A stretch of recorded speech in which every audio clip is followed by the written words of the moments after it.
Jerusalem. In a surprise strike before dawn on Tuesday, Israeli forces killed a senior commander of the Palestinian Islamic Jihad militant group in the Gaza Strip, setting off waves of retaliatory rocket attacks that immediately raised fears of an escalating new conflict. Islamic Jihad said that the commander's wife was also killed in the attack, which the Israeli military said was a missile strike from a fighter jet. Right away, militants in Gaza began firing barrages of rockets toward southern and central Israel from the Palestinian coastal enclave. Islamic Jihad released a statement saying, "Our response to this crime will have no limits." The group called the strike a declaration of war against the Palestinian people. Bracing for a broader fight, the Israeli military said in a statement that it had deployed troops and was prepared for a wide range of offensive and defensive scenarios. Schools and businesses were closed in the Tel Aviv metropolitan area as air raid sirens blared and Iron Dome missiles intercepted incoming at least 20 rockets, officials said. Tens of thousands of Israelis took cover in bomb shelters. The Israeli military described the commander, Baha Abu al-Atta, as a ticking bomb who was responsible for most of the Palestinian Islamic Jihad's activity in the Gaza Strip. The group is listed as a terrorist organization by many countries, and is supported by Iran. The military said Mr. Abu al-Atta was to blame for rocket fire toward the Israeli border town of Sderot in August and early November, and he was being closely monitored over the past week because he was planning a specific new attack against Israel. Militant groups in Gaza have clashed with Israel several times in recent years, with the last deadly conflagration taking place over several days in May. A devastating war in the summer of 2014 lasted 50 days and ended with a fragile ceasefire that has since been broken many times. Targeted strikes against militant leaders have led to war before. In 2012, an Israeli airstrike that killed Ahmed al-Jabari, the Hamas military commander at the time, became the opening shot of an 8-day war. A spokesman for the Israeli military, Lieutenant Colonel Jonathan Conricus, said the attack on Tuesday was timed to minimize the chance of other deaths or injuries. He said the military was aware of and looking into reports of other casualties, including Mr. Abu al-Atta's wife. Islamic Jihad also blamed Israel for another missile attack at dawn on Tuesday on the Damascus home of Akram al-Ajuri, describing him as a member of the group's political bureau in Syria. Mr. Ajuri was reported to have survived the attack. Sana'a, the official Syrian news agency, reported that a son of Mr. Ajuri and another civilian were killed in the attack. Mr. Ajuri is said to be the direct superior of Mr. Abu al-Atta. The Israeli military refused to comment on the attack in Damascus. The only confirmed Israeli casualties as of mid-morning involved people who suffered minor injuries as they raced to shelters or who were treated for panic or fainting, officials said. Around 11 a.m., the Israeli military said it carried out another airstrike in Gaza against what it said were 2 Islamic Jihad operatives from the group's rocket unit. Health officials in Gaza put the casualties there at 3 dead so far, suggesting one of the 2 had been killed, and 18 wounded. An hour later, the military said it was striking more Islamic Jihad targets in the Gaza Strip.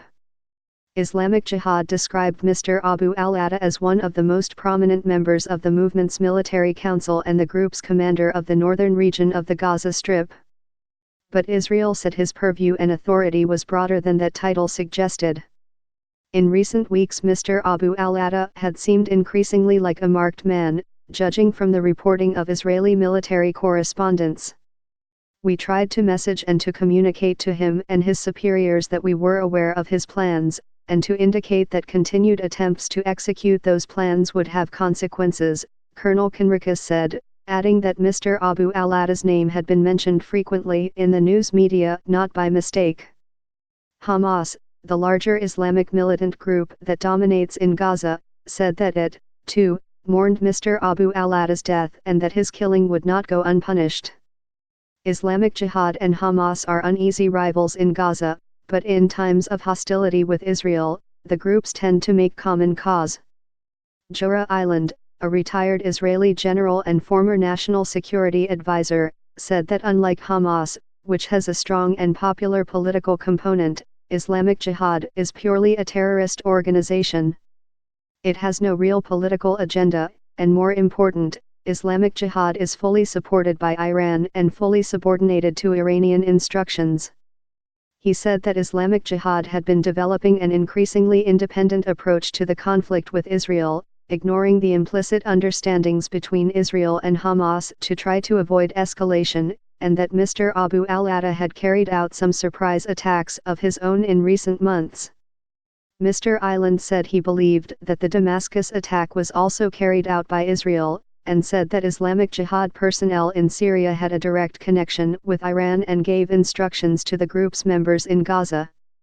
The killing of Mr. Abu al-Ata came after a period of relative quiet along the border, though there had been some sporadic rocket fire of late out of Gaza, a tiny Palestinian enclave along the Mediterranean coast.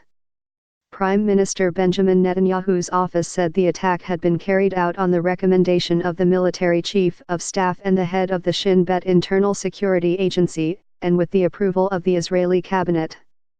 In the hours after the attack, masked militants of Islamic Jihad surrounded the two-story building where Mr. Abu al-Ata and his wife were killed. It is in Shirjaya, a neighborhood east of Gaza City that saw fierce battles during the 2014 war. Mutasem Hillis, 23, a university student and a neighbor of the Abu al-Ata family in Shirjaya, said he was woken up by the blast. Mr. Hillis said he came out of his building and saw Mr. Abu al-Ata's body on the sidewalk. One of Mr. Abu al-Ata's young sons lay injured on the ground, and was later driven off to hospital, he said. The body of Mr. Abu al-Ata's wife was found in a school opposite the family house. Within Israel, the violence Tuesday occurred in a moment of heightened political tension, as Mr. Netanyahu fights for his political life. He is leading a caretaker government after two elections in April and September, ended inconclusively. He has been determined to remain prime minister under any possible coalition agreement that may emerge, and he faces a looming indictment in 3 graft cases, possibly by the end of this month. Benny Gantz, a centrist former Israeli army chief of staff who defeated Mr. Netanyahu in the September election, now is seeking to form a government and possibly force Mr. Netanyahu from power for the first time in a decade. One controversial option for Mr. Gantz would be to form a minority government relying on the support of Arab lawmakers from outside his coalition.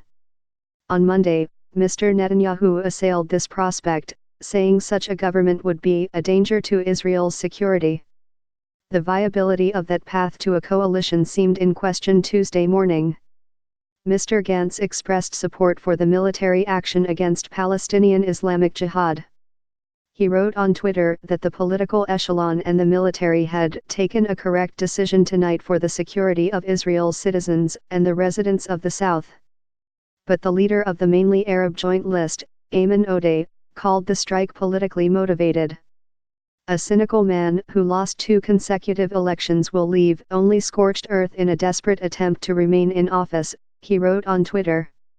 Still, the possibility of a unity government in which Mr. Gantz would join forces with Mr. Netanyahu, and perhaps even allow Mr. Netanyahu to remain in the top office for a limited period of time, may just have increased given the security flare-up.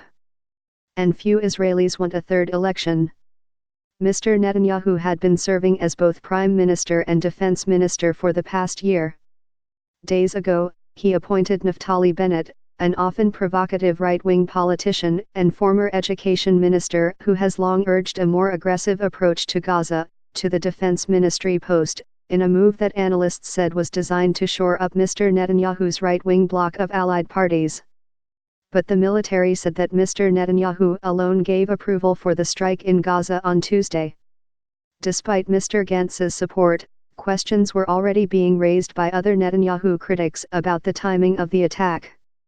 Omer Bar-Lev, a Labour Party legislator, wrote on Twitter that Mr. Abu al-Ata had been in the military's sights for a long time. In the past year and a half there have been numerous opportunities to eliminate him as well as other senior Jihad and Hamas officials, but the cabinet has refrained from doing so. Why did Netanyahu change his position now? Adding that Mr. Gantz had 7 days left of his allotted time to form a government, Mr. Bar-Lev said, The answer is unfortunately clear.